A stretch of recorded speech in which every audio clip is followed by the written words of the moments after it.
Ratusan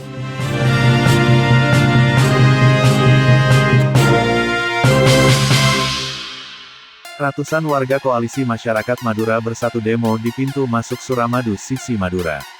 Mereka meminta agar penyekatan di pintu masuk Suramadu dihentikan. Sasaran para pedemo yaitu kantor pemerintah kota Surabaya untuk menemui wali kota Surabaya.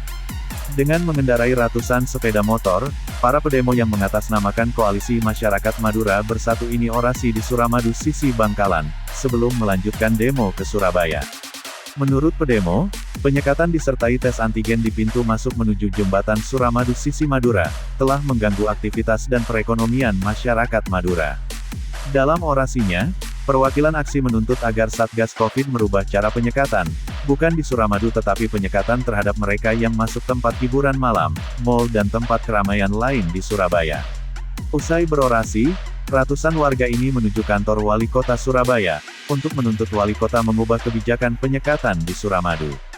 Sementara itu, sejak pagi ini pintu masuk Suramadu di sisi Surabaya dibuka sementara, tanpa adanya penyekatan dari petugas atau Satgas Covid-19. Hal tersebut sengaja diberlakukan untuk mencegah terjadinya kerumunan warga yang hendak melakukan demonstrasi ke Balai Kota Surabaya.